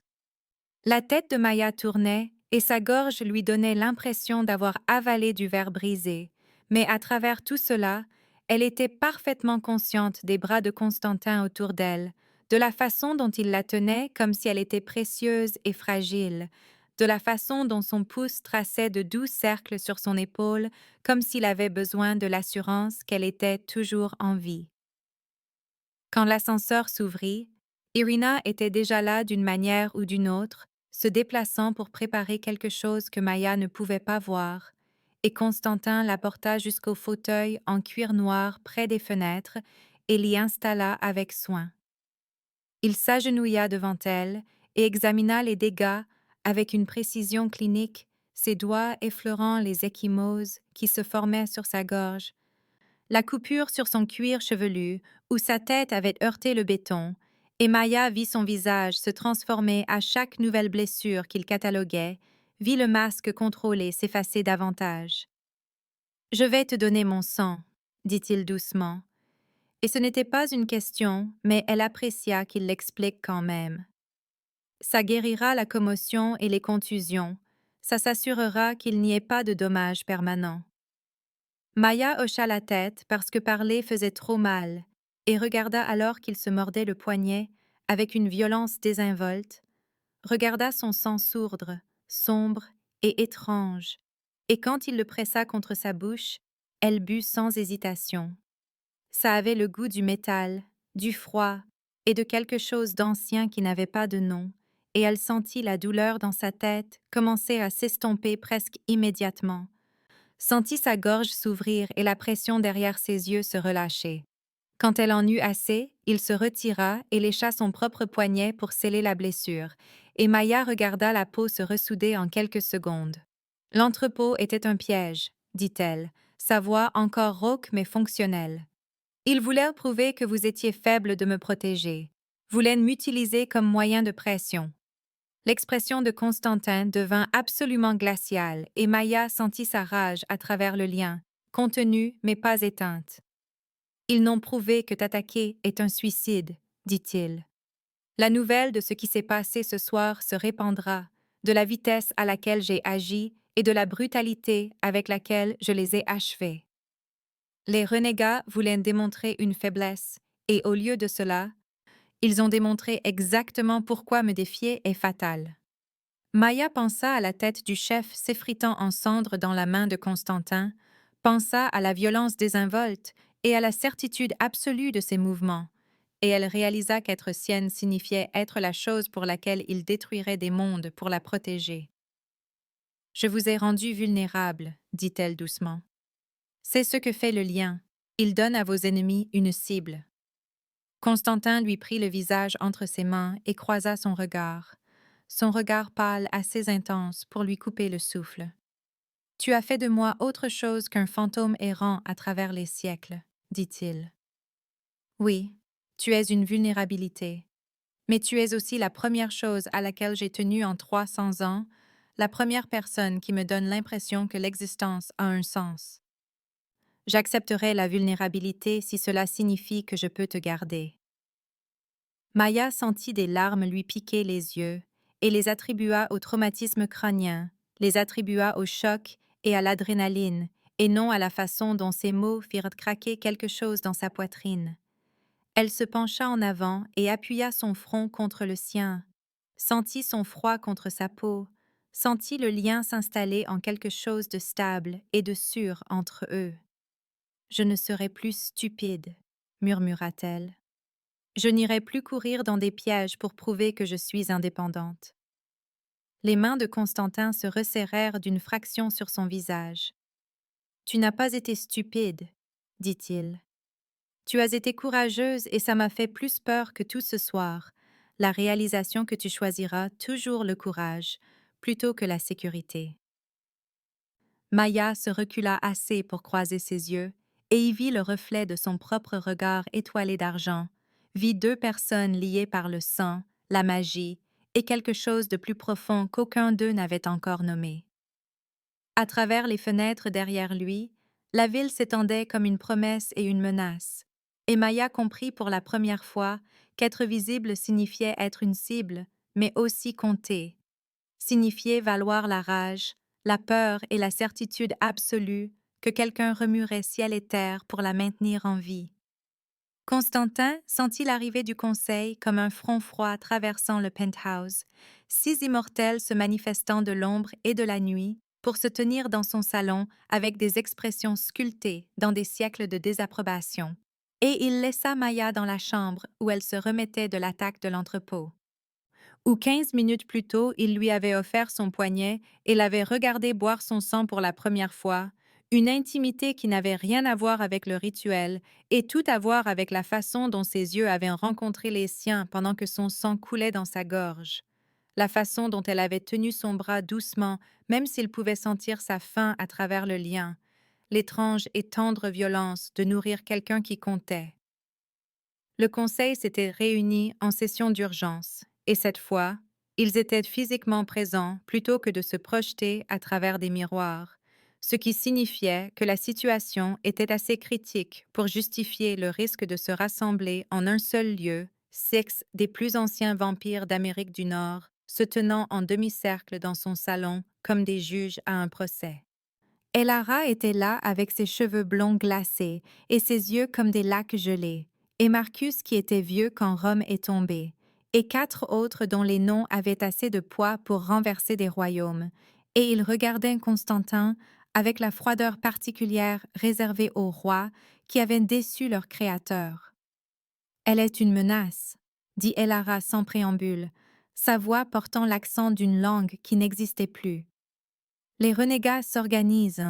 3 autres cellules se sont déclarées contre votre règne au cours de la dernière heure, et ils utilisent la mortelle comme preuve que vous avez perdu la perspective, que vous accordez plus de valeur à un battement de cœur qu'à la stabilité que nous avons maintenue pendant des siècles. Constantin se tenait près des fenêtres, les mains dans les poches, extérieurement calme, même s'il pouvait sentir Maya écouter depuis la chambre, pouvait sentir sa présence à travers le lien, comme la flamme d'une bougie dont il était parfaitement conscient dans l'obscurité. J'accorde de la valeur à ce que je choisis d'estimer, dit-il doucement. Les renégats allaient toujours trouver une excuse pour la rébellion, si ce n'était pas Maya, alors autre chose. Une autre faiblesse perçue qu'ils pourraient exploiter dans leur pathétique tentative de prise de pouvoir. Marcus s'avança, et ses yeux anciens contenaient quelque chose qui aurait pu être de la sympathie si les vampires étaient incapables de telles émotions mortelles. Les humains remarquent des disparitions, dit-il. Le corps de Derek Morrison a été retrouvé dans la rivière ce matin, vidé de son sang et marqué de signes de morsure de vampire. Et la police enquête, pose des questions que nous préférerions ne pas entendre. Votre mortel a déstabilisé notre invisibilité soigneusement entretenue, nous a rendus visibles d'une manière qui attire exactement le genre d'attention que nous avons passé des siècles à éviter. Constantine sentit sa mâchoire se crisper, car il savait qu'ils avaient raison, même s'ils refusaient d'accepter leurs conclusions. Savait que protéger Maya avait des conséquences qui se propageaient comme des pierres jetées dans une eau calme. Elle n'a pas demandé à être marquée, dit-il. Elle n'a pas demandé que Derek Morrison soit un monstre qui devait être tué. N'a pas demandé que des renégats l'utilisent comme un pion dans leur jeu politique. L'instabilité que vous décrivez n'est pas de sa faute. C'est la faute des vampires qui ne peuvent accepter que leur roi ait choisi d'exercer son droit de protéger qui il veut. Une troisième est née par là, une femme nommée Isolde, dont la voix ressemblait au vent dans des arbres morts. Nous invoquons l'ancienne loi, dit-elle, et Constantin sentit la glace se cristalliser dans sa poitrine, car il savait ce qui allait arriver. Quand une mortelle protégée cause une instabilité qui menace notre espèce, le roi doit choisir entre le trône et la mortelle, doit décider si ses attachements personnels comptent plus que sa responsabilité envers son peuple. Vous avez jusqu'à l'aube, Constantine, 6 heures pour prendre votre décision. Si vous abdiquez, le pacte se dissout et elle n'est plus protégée, mais vous êtes libéré du fardeau de régner sur des créatures qui ne font plus confiance à votre jugement. Si vous gardez le trône, elle doit être retirée, éliminée en tant que menace pour notre sécurité collective. Constantin entendit la vive inspiration de Maya depuis la chambre et sentit à travers le lien son horreur et sa fureur, et en dessous de tout cela une terrible résignation, comme si elle avait attendu ce moment depuis la nuit où il l'avait marqué pour la première fois. « Je refuse les 2 options, dit-il, et sa voix était assez arctique pour faire hésiter même les anciens.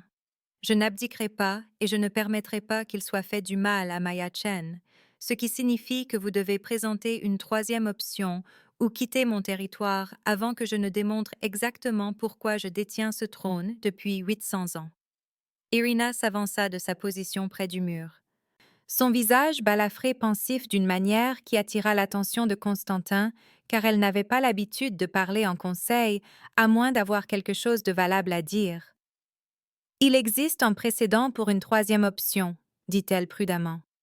Épouser la mortelle selon la loi humaine, faites de la protection une affaire privée plutôt qu'une déclaration politique, donnez aux humains et aux vampires une explication conventionnelle pour laquelle vous la protégez.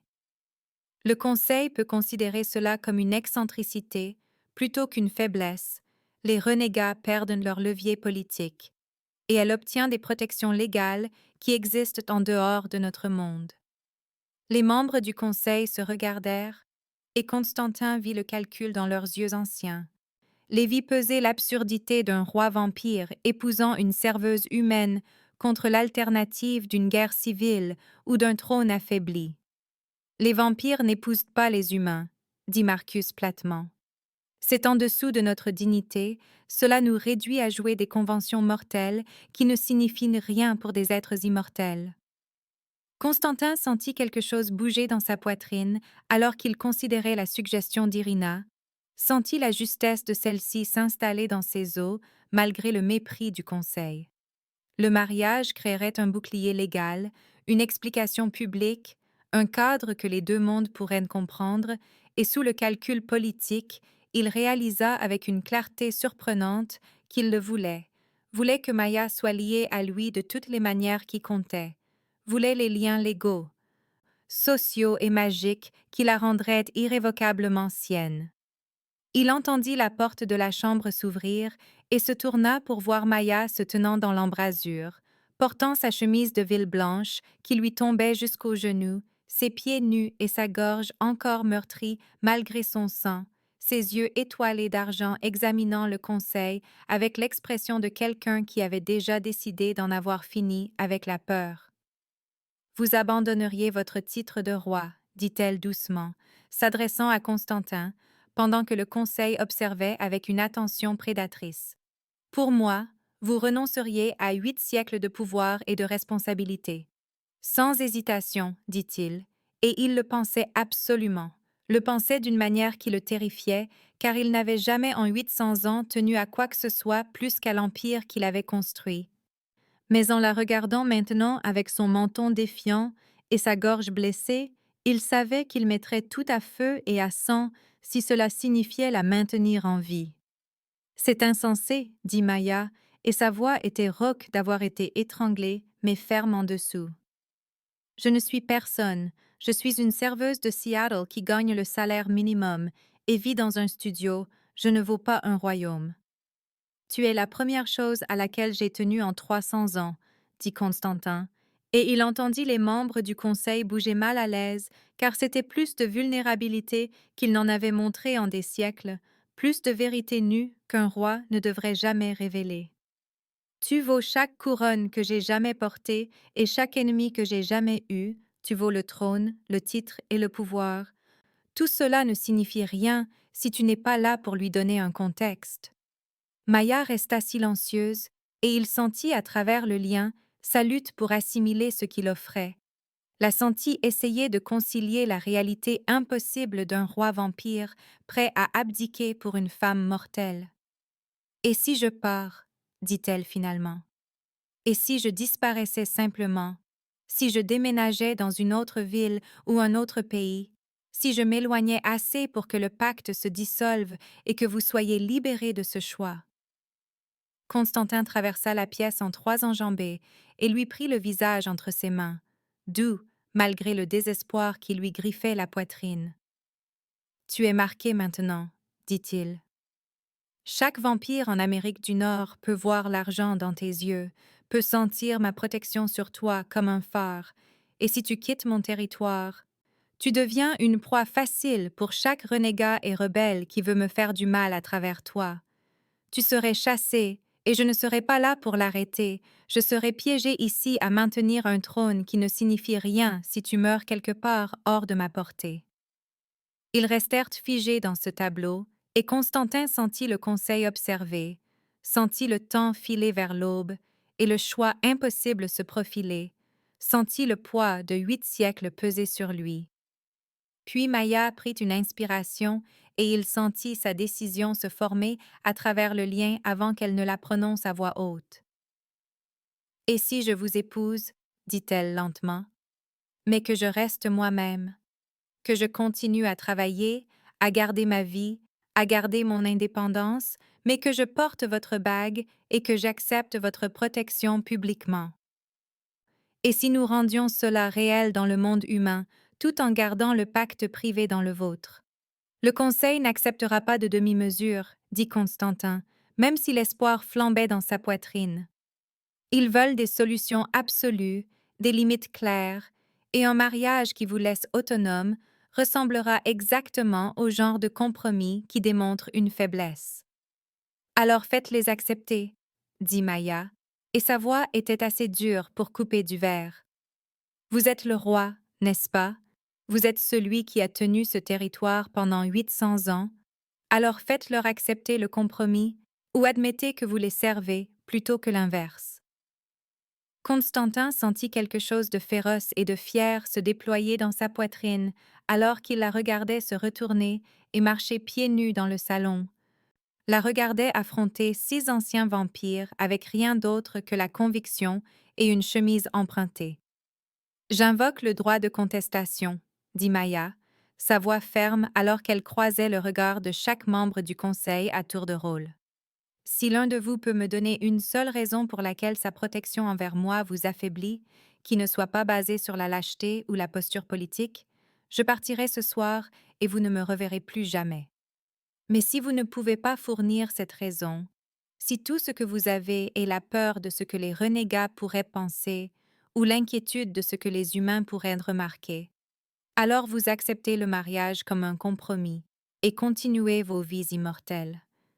Le silence était absolu et Constantin sentit son cœur, qui n'avait pas battu depuis 800 ans, sembler bégayer dans sa poitrine alors qu'il regardait Maya tenir tête à des créatures qui pouvaient la tuer d'une pensée. « Vous êtes mortel, dit finalement Elara, et il y avait quelque chose comme du respect dans ses yeux gelés. Audacieuse, de manière impressionnante, mais toujours mortelle, et toujours fondamentalement incapable de comprendre les complexités de notre structure politique. Et vous êtes des lâches immortels qui vous cachez derrière lui, dit Maya en désignant Constantin. Vous avez vécu pendant des siècles, accumulé du pouvoir, des connaissances et des ressources au-delà de tout ce que je peux imaginer. Et pourtant, vous avez peur de ce que 3 vampires renégats pourraient dire de votre roi, choisissant de protéger une femme humaine. Vous parlez de stabilité et de tradition, mais ce que je vois, c'est de la peur. La peur du changement, la peur d'être défié et la peur d'admettre que peut-être les anciennes méthodes ne sont pas toujours les bonnes. Irina rit, un son court et sec qui fit que tout le monde se tourna pour la regarder car en 300 ans de service au Conseil, personne ne l'avait jamais entendue rire. « Elle a raison, » dit Irina, et son visage balafré souriait presque. « Nous sommes des lâches, nous nous cachons derrière le protocole et les précédents parce que nous sommes mal à l'aise avec le fait que Constantin se soucie de quelque chose de plus qu'il ne se soucie de maintenir l'ordre. Le mariage est un compromis raisonnable. Il fournit une couverture pour les 2 mondes.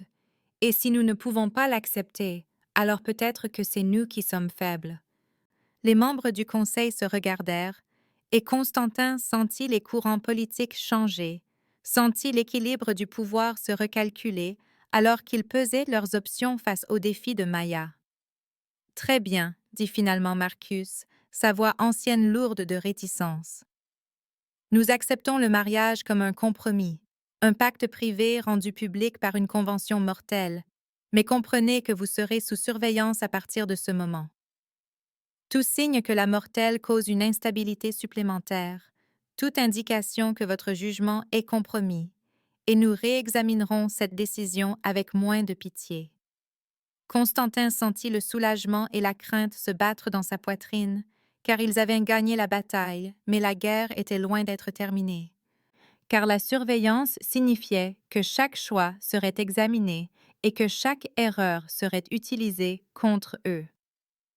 Il regarda Maya, debout pieds nus dans son salon, venant d'affronter des prédateurs immortels, avec rien d'autre que des mots et de la volonté. Et il sentit quelque chose changer de façon permanente dans sa poitrine. Un dernier mur s'effondrant pour révéler la vérité en dessous. Il était à elle, complètement et irrévocablement, lié par plus que le sang, la magie ou la nécessité politique, et quoi qu'il advienne, ils y feraient face ensemble ou pas du tout. Maya se tenait devant le grand miroir de la chambre de Constantin à 5h30 du matin, vêtue d'une robe qu'Irina avait somehow procurée dans les 3 heures qui avaient suivi l'acceptation à contre-cœur de leur compromis par le Conseil, une robe en soie crème qui tombait simplement jusqu'à ses genoux, sans fioriture ni chichi, élégante comme le sont les choses chères, quand elles n'ont rien à prouver. Ses pieds étaient nus car elle avait refusé les talons qu'Irina lui proposait, disant que si elle se mariait à l'aube avec un roi vampire dans son penthouse, elle le ferait en étant elle-même, et cette elle-même n'incluait pas de vaciller sur des talons aiguilles en promettant l'éternité à un être immortel. Les ecchymoses sur sa gorge s'étaient complètement estompées grâce au sang de Constantin, mais les étincelles argentées dans ses yeux demeuraient, visibles même dans la pénombre de l'aube, la marquant comme quelque chose entre humaine et autre, revendiquée, protégée et fondamentalement changée. Elle entendit du mouvement dans le salon et sut que le juge était arrivé. Un homme âgé et discret, qui avait célébré assez de cérémonies inhabituelles pour assez de clients inhabituels, pour ne poser aucune question lorsque les gens de Constantin l'avaient appelé à 4 heures du matin pour demander une licence de mariage et ses services avant le lever du soleil. Maya prit une profonde inspiration et sortit de la chambre pour entrer dans le salon, où l'aube commençait à peine à poindre sur la ville, le ciel passant du noir au bleu profond derrière les vitres teintées qui filtraient la lumière dangereuse pour en faire quelque chose que Constantin pouvait tolérer pendant de brèves périodes. Il se tenait près des fenêtres dans un costume noir sans cravate, ses cheveux pâles captant la faible lumière, et quand il la vit, son expression changea en quelque chose pour lequel Maya n'avait pas de nom. Quelque chose entre la révérence, la terreur et une faim qui n'avait rien à voir avec le sang. Irina se tenait d'un côté dans ses vêtements sombres habituels, son visage balafré impassible, mais ses yeux contenant quelque chose qui aurait pu être de l'approbation, et le juge attendait près des fenêtres avec son petit livre et sa patience bureaucratique.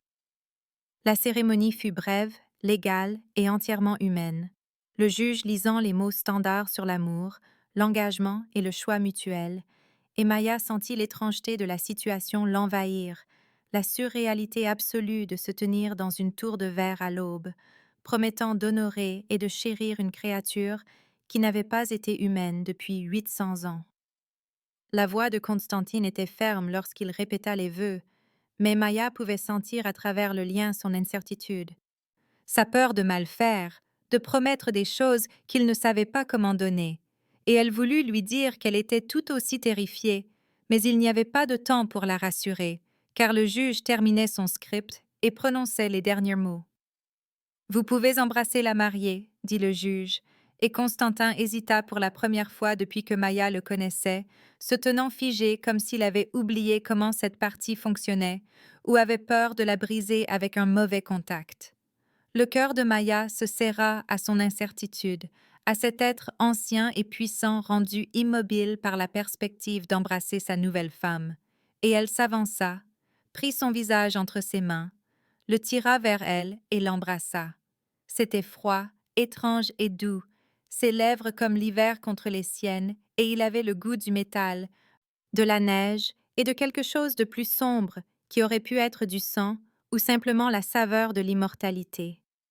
Il émit un son bas dans sa gorge et ses mains se levèrent pour encadrer son visage, prudente et révérencieuse. Et Maya sentit à travers le lien son immense soulagement, qu'elle lui ait enlevé le choix, qu'elle ait rendu les choses faciles, alors que rien dans tout cela n'était facile. Quand ils se séparèrent, il appuya son front contre le sien et murmura si bas qu'elle seule put l'entendre. Je ne sais pas comment aimer quelque chose qui a une fin. Maya sentit les larmes lui piquer les yeux, car elle comprenait ce qu'il disait, comprenait qu'aimer signifiait savoir qu'il la perdrait, que sa mortalité était un compte à rebours vers un chagrin inévitable. Alors aime-moi pendant que je suis là, murmura-t-elle en retour. Aime-moi maintenant, en ce moment, et dans chaque moment qui suivra jusqu'à ce qu'il n'y ait plus de moment. Et alors tu pourras pleurer, mais au moins tu auras eu quelque chose qui valait la peine d'être pleuré. Les mains de Constantine se resserrèrent d'une fraction sur son visage, et elle sentit à travers le lien son acceptation de ce marché, sa volonté de prendre la joie en sachant que la douleur suivrait. Le juge se racla la gorge, les félicita avec une chaleur professionnelle, leur remit le certificat de mariage qui rendait l'union légale dans le monde humain, et partit avec une enveloppe d'argent qui assurait sa discrétion. Irina s'approcha et fit quelque chose de choquant. Elle sourit, un vrai sourire, avec une chaleur sincère, et dit à Maya: Vous êtes plus courageuse que n'importe quel guerrier que j'ai connu. Et j'en ai connu beaucoup au cours de nombreux siècles. Puis elle les laissa seuls dans le penthouse alors que l'aube se levait complètement sur Seattle, le soleil se levant derrière le verre teinté qui transformait la lumière dangereuse en quelque chose de gérable. Constantin conduisit Maya aux fenêtres et se positionna soigneusement dans l'ombre pendant qu'elle se tenait dans la lumière du soleil filtré, la division entre eux étant à la fois littérale et symbolique. Il fouilla dans la poche de sa veste et en sortit une bague, un anneau de platine avec un unique diamant noir qui captait la lumière de l'aube et la renvoyait en fractale sombre. C'était celle de ma mère, dit-il doucement en la lui tendant. Elle était mortelle aussi, humaine et fragile. Et elle aimait mon père avec une férocité qui le terrifiait, car il savait qu'elle finirait par vieillir et qu'il resterait figé. Maya prit la bague et sentit son poids, son histoire, le chagrin incrusté dans le métal. Qu'est-il arrivé à elle? Demanda-t-elle, même si elle soupçonnait de connaître la réponse. Elle a vieilli, dit Constantin, et sa voix était lointaine, comme s'il regardait quelque chose 800 ans dans le passé. Elle a vieilli, est tombée malade, et mon père ne pouvait supporter de la voir s'éteindre, ne pouvait supporter l'idée d'exister dans un monde où elle ne respirait plus. Alors, quand elle est finalement morte, il a marché vers le soleil, a choisi de brûler plutôt que de continuer sans elle. Maya glissa la bague à son doigt, et elle lui allait parfaitement, froide contre sa peau. « Et vous, dit-elle, quand je serai partie, que ferez-vous » Constantin croisa son regard, et elle y vit une résolution à la fois réconfortante et déchirante. « Je continuerai, dit-il. Je continuerai à régner, à protéger et à exister, parce que tu m'as demandé de t'aimer pendant que tu es là, ce qui signifie honorer ta vie, en ne gaspillant pas mon immortalité dans le chagrin. Je continuerai pour toi, parce que tu mérites mieux qu'un amant qui ne peut survivre à ta perte. » Maya sentit les larmes couler et n'essaya pas de les arrêter, les laissa simplement tomber, tandis que Constantine la regardait avec une expression de tendresse impuissante.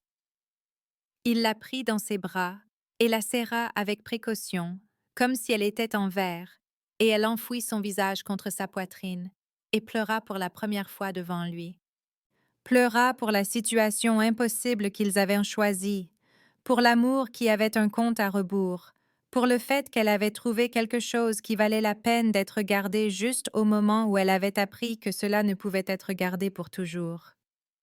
Il lui caressa les cheveux et murmura des mots dans une langue qu'elle ne reconnaissait pas, quelque chose de vieux et de musical, et elle sentit à travers le lien son propre chagrin se mêler au sien, son acceptation que cela se terminerait, mais sa détermination à faire en sorte que le voyage vaille la destination.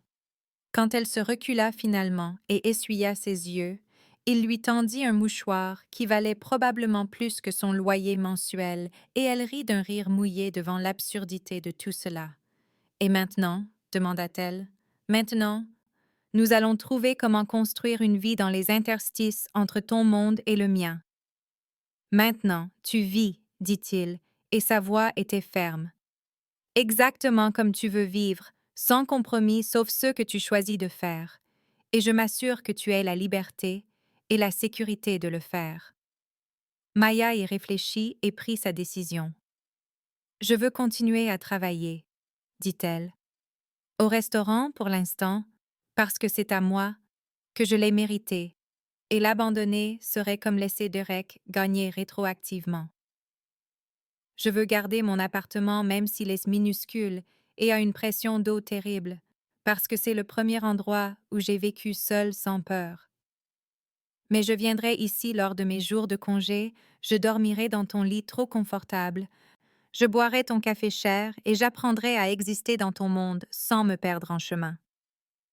Constantin avait l'air peiné, mais il hocha la tête parce qu'il avait promis qu'elle pourrait vivre comme elle le voulait. Je déteste ton appartement, dit-il.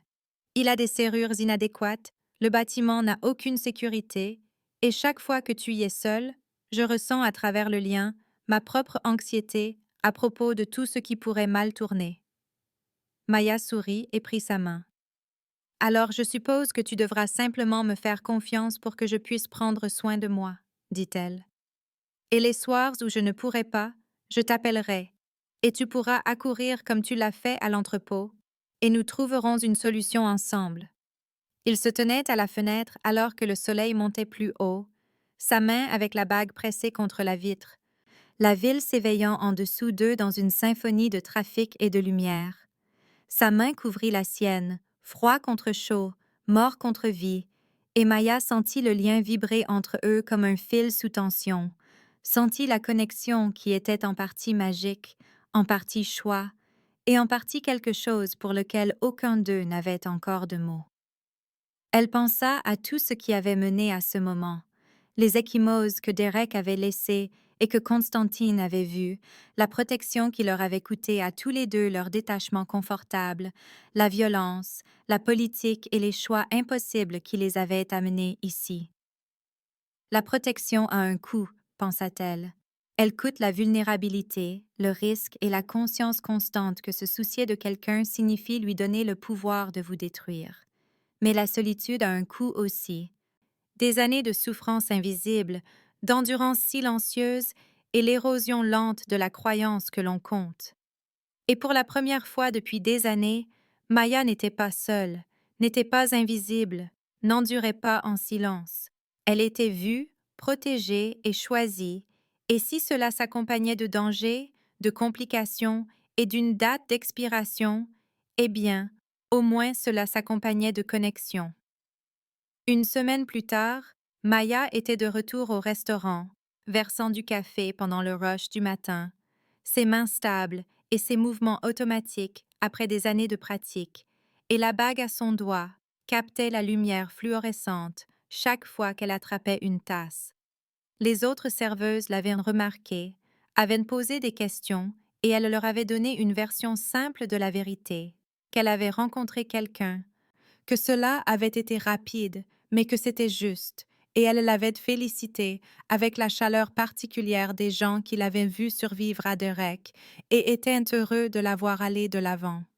Elle remplissait le café de la table Six quand elle sentit la température chuter et leva les yeux pour voir un vampire se tenant dans l'embrasure de la porte.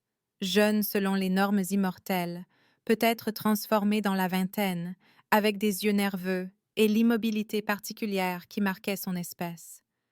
Il s'approcha lentement du comptoir et Maya croisa son regard sans ciller, sans la peur qu'elle aurait pu ressentir 2 semaines plus tôt, et elle le vit remarquer les étincelles argentées dans son regard. « Vous êtes reine maintenant, dit-il doucement, sa voix pleine d'admiration. Dans notre monde, par la loi du mariage avec le roi, vous détenez un titre et un pouvoir que la plupart des vampires passent des siècles à essayer d'acquérir. Je voulais juste voir si c'était vrai, qu'il avait vraiment choisi une mortelle, que les rumeurs étaient réelles. » Maya posa la cafetière et l'étudia. « Il m'a choisi, dit-elle simplement. Je l'ai choisi. C'est tout ce qu'il y a à dire, pas de grandes déclarations politiques ou d'idéologie révolutionnaire. Juste 2 personnes qui ont décidé qu'elles préféraient affronter les complications ensemble plutôt que de passer un autre siècle seules. » Le jeune vampire la fixa un long moment, puis hocha lentement la tête, quelque chose comme de l'espoir vacillant dans ses yeux anciens, et il partit sans rien commander. Maya le regarda partir et sentit le poids de ce qu'elle était devenue s'installer plus pleinement sur ses épaules. Pas seulement la femme de Constantin, mais un symbole, la preuve que la division entre humains et vampires n'était pas aussi absolue que tout le monde l'avait cru. Elle regarda par la fenêtre et vit la voiture noire de Constantin garée de l'autre côté de la rue, le vit assis au volant. la regardant avec une expression qu'elle apprenait à lire, protectrice, fière et légèrement amusée. Irina était assise sur le siège passager, et même à cette distance, Maya pouvait la voir dire quelque chose qui fit esquisser à la bouche de Constantin ce qu'on pourrait généreusement appeler un sourire.